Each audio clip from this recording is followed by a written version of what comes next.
What's going on, everyone? We hope you had a great weekend and are ready for an insane week in the stock market. From Wednesday to Friday last week, the stock market lost over $2 trillion in value.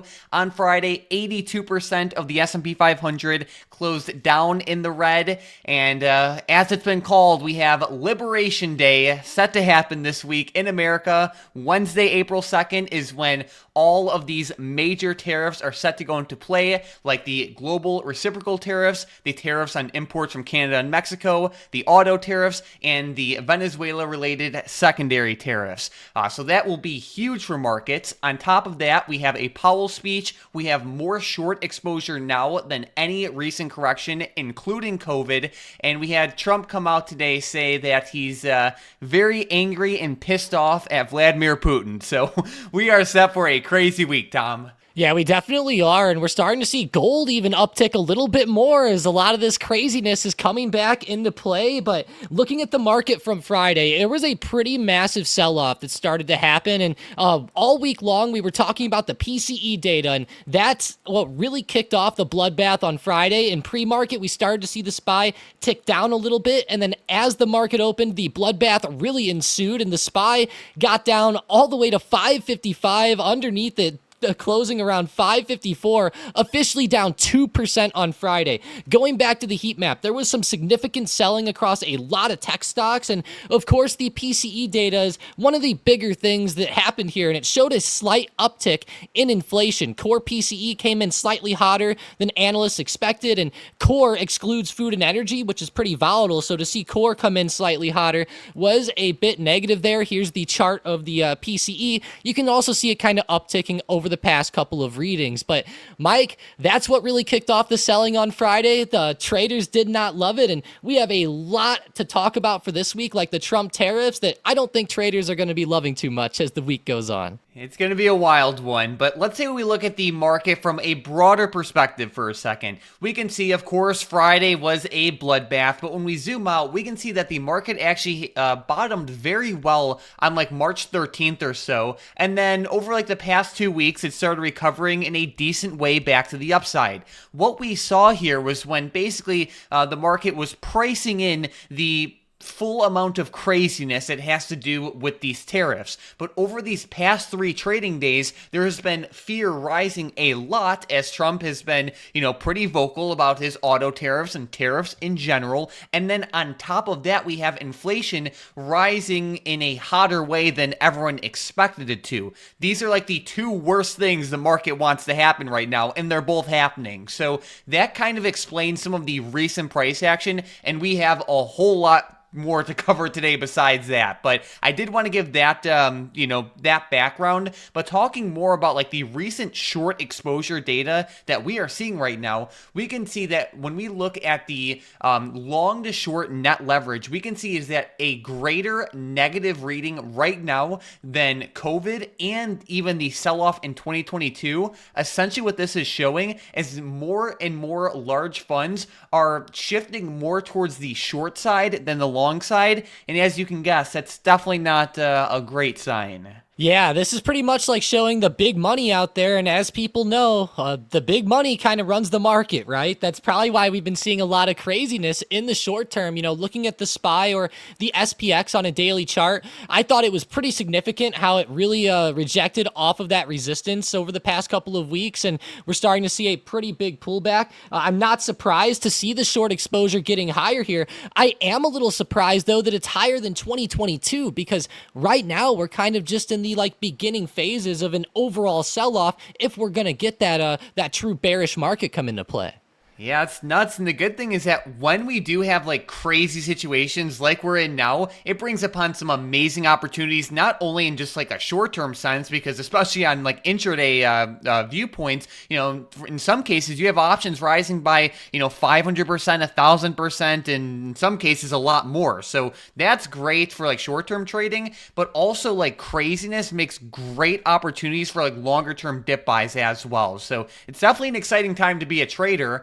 But talking more about some of the reasons that can help explain not only this giant uptick in short exposure and this giant sell-off is that we can see that uncertainty is rising no matter how you look at it. In the top chart right here, we can see that beige book mentions of uncertainty or uncertainties is exploding to the highest reading we've ever seen. And at the same time, the U.S. Economic Policy Uncertainty Index is just blasting off, and it is almost to the point that we saw in COVID. Either way, uncertainty and fear and worry is rising. Stocks are selling off, and the more uncertainty there is, the more crazy it is for the stock market, and normally the more bearish. Yeah, and we always talk about that.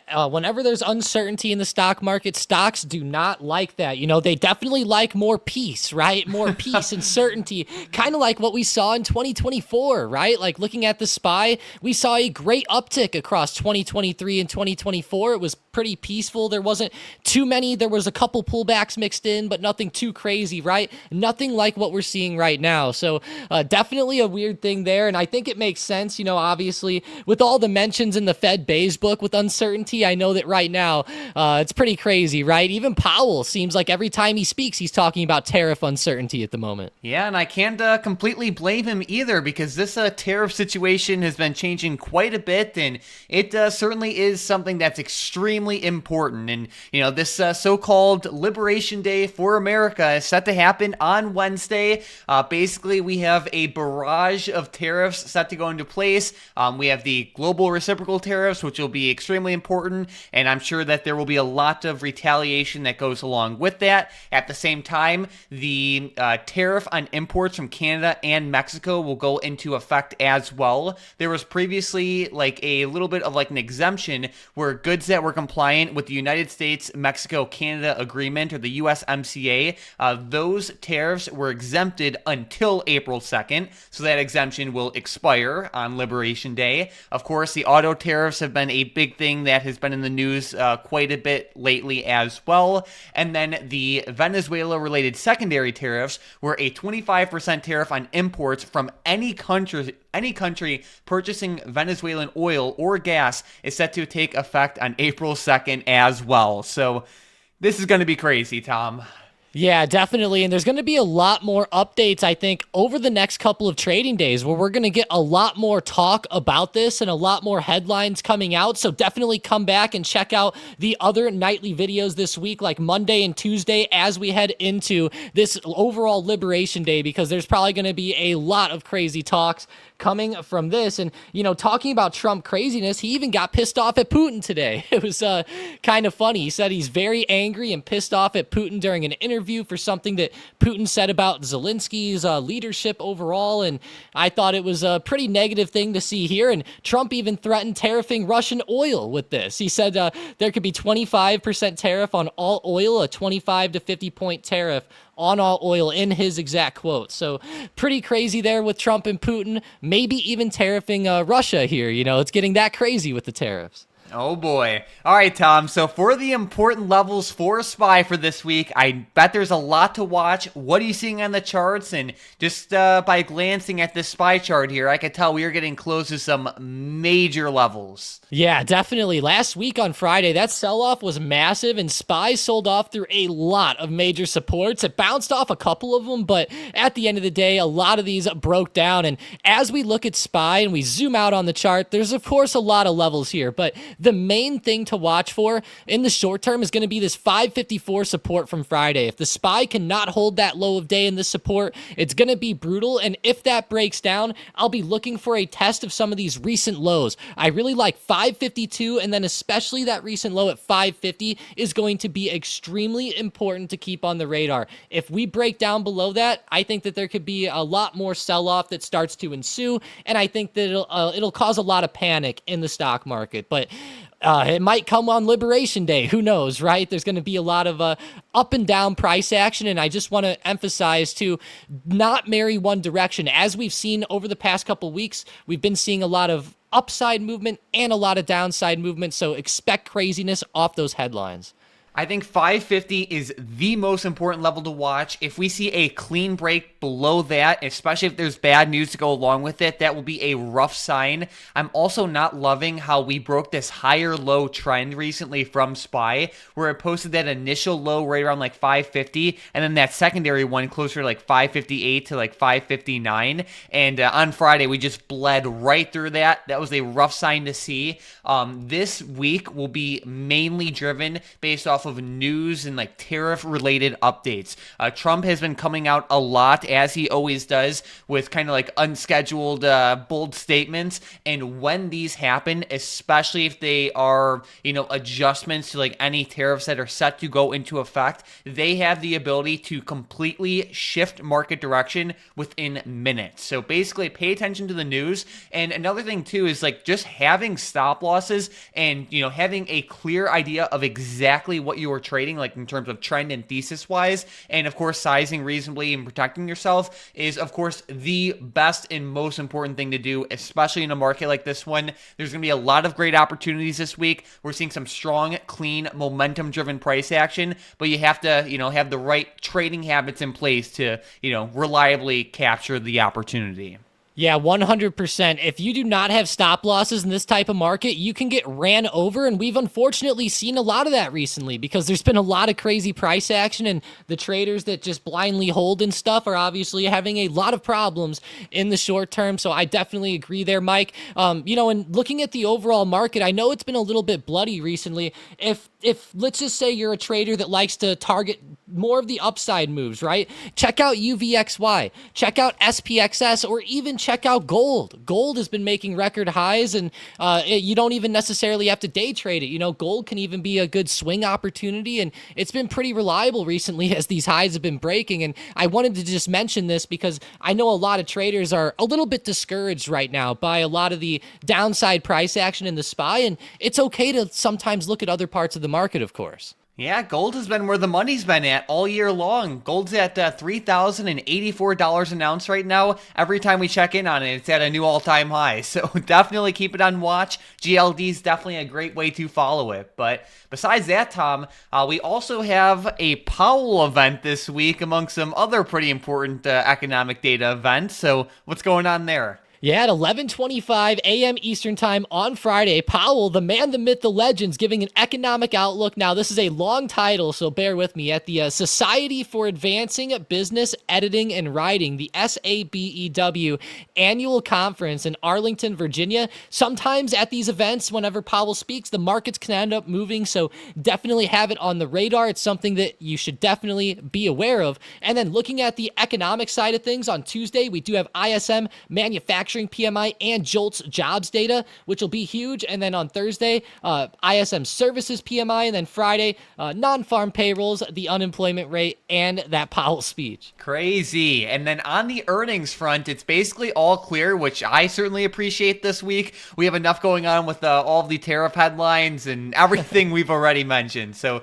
the earnings lineup is basically all clear. So Tom, let's get right into the good stuff then, which are some setups and predictions. A stock that is closely on watch is Netflix, and it is to the downside. Netflix has been doing very well over recent years. It has been arguably overextended. It is making lower highs on the daily chart, initially at that like 1,060 area, and then the second most recent major high is like closer to 1,000. We could see on Friday it had some nasty price action. Netflix is a stock that moves with a lot of momentum, and when we go intraday on Netflix's chart, there was almost no meaningful buying activity. We could see that intraday price action was basically straight down. There were very little, you could say, pops back to the upside throughout the entire day on Friday, which just shows that the price action here is overwhelmingly on the bearish side. Netflix is a stock that is definitely on my bearish radar. It doesn't have to fall tomorrow, but I really would not be surprised to see like a further continuation down with this one in the short term. We can say that could be anywhere from a couple days to maybe even like a week or two, depending on how this tariff situation unfolds. Yeah, I've been watching it very closely. I love that $1,000 resistance you mentioned and how it's starting to trend to the downside a bit more. In the short term, it also like broke a pretty good short term uptrend as well and starting to fall back over. Definitely a fun stock in the short term. I'll keep it on the radar. With my first setup, I'm looking at Roku to the downside. I've been watching Roku sell off on the daily chart quite a bit recently, and I could see it testing these recent lows, if not even lower, but I do like $70 for a possible target. If we do get a $72 breakdown, I think that we could see like a nice $2 move to the downside here. Roku does move quite a bit too. It was down 4.68% Friday and very consistent on the overall price action on the day. Maybe not as like volatile like as Netflix's initial drop in the morning, but it definitely held that downside move as the day progressed. Sounds good. And yeah, I'll definitely keep Roku close on the radar as well. It does normally have some clean, strong movement. But another stock that is certainly on watch is Apple, and it is to the downside. Apple has been one of the relatively weaker big tech companies, not only in the short term, but honestly over at least like the past few months. It has also been making lower highs very consistently ever since the start of 2025. And on Friday, it had a pretty rough move to the downside, and the price action was pretty weak as well, and there's a good amount of room down to these recent support levels around 210.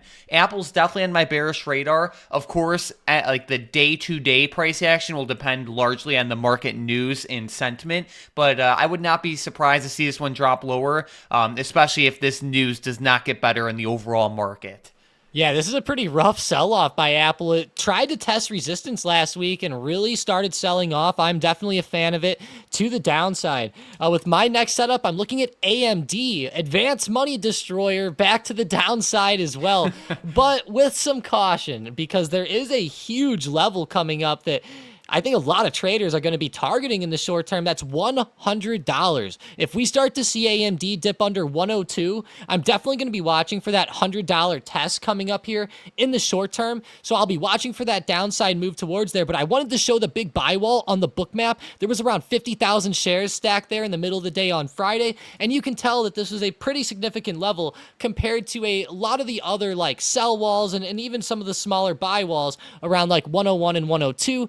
As we know, 100 is a crazy psychological level, and we have seen AMD react off of it pretty well here as it started to break out past it last time. So I definitely am a big fan of this setup with AMD back to the downside. I want to see $100 at least touch over the next few trading days, but that's going to be a big level once we get there. Sounds good. All right, Tom. Well, with that being said, let's jump right into today's momentum plays. And with the first one, we have QBTS to the downside. This stock has been insanely volatile. Now, I don't think I've ever seen a stock with an average percent rise of 8.5% on our algo, Mike. That is pretty nuts. But if they break under $7.25, keep watching them to the downside. All right, with the next one, we have Amazon to the upside. Yeah, Amazon's falling a lot recently. It's starting to get close to some supports. If we do see it rip back above $194, then watch it back up.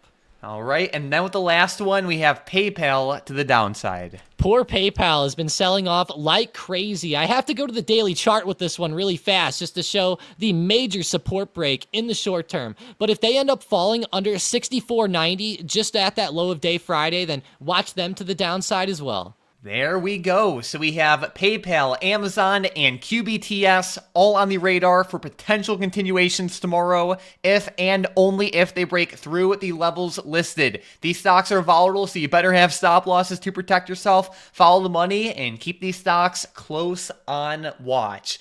But besides that, Tom, we have a very exciting $940,000 big money trade today with ticker symbol IBIT. On Friday, the big money bought the 45 strike put options that expire on May 16th of 2025. Basically, for my advanced traders, this technically is a put debit spread where they also shorted the 42 strike put options. But long story short, the big money is betting on IBIT falling. They are risking $940,000 to make a little bit over $2 million. IBIT is an ETF that follows the price of Bitcoin, and I think this trade is extremely interesting for multiple reasons. The first thing is that these put options are not that far out of the money, and they have a they have some time to them, but the expiration is also like relatively soon as well. Considering this is a bearish play on Bitcoin, I'm not surprised by that, given that we've been seeing an increasing amount of selling with risk on assets. Basically, people are selling off, some of these big tech stocks, some growth stocks, Bitcoin, and just anything that, has been mainly rising over the past couple of years. People are really just rushing into safe haven assets like gold, silver, and even bonds to a certain extent recently. Basically, looking at this trade, they're betting on IBIT falling, and I'm very interested to see how this one ends up playing out. Yeah, it's a pretty crazy setup on the chart as well. I really like how IBIT and Bitcoin have been rejecting at these key resistances, and even looking at like the SPX, it's been rejecting at key resistances almost in like a very similar setup and fashion to Bitcoin itself. Seems like Bitcoin's kind of following the overall market down here, and it's definitely not a great sign to see. I know a lot of crypto traders have enjoyed the overall Bitcoin bull run from the past couple years, right? It's been amazing, but it might be pulling back a little bit. And as we know, Bitcoin does get in those phases where whenever it starts to pull back in some massive ways, it can get pretty crazy. So I don't blame the big money for doing this trade on IBIT. I like the spread, but even with it being the 45 strike, really not very far out of the money. And I wouldn't necessarily think that they're,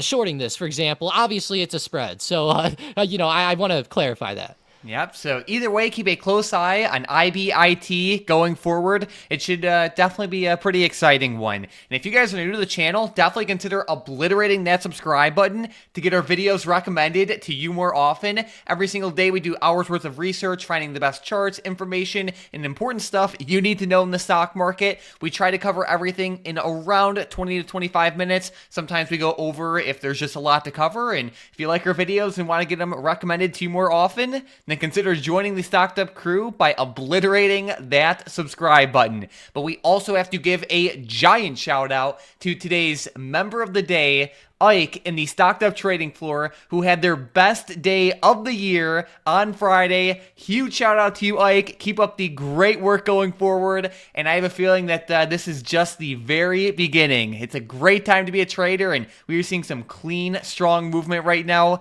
If you guys are into short-term trading, definitely check out the Stocked Up trading floor. It'll be that first link in the description in the comments down below. You can get in now on the yearly plan for the lowest price possible with coupon code BIGMONEY.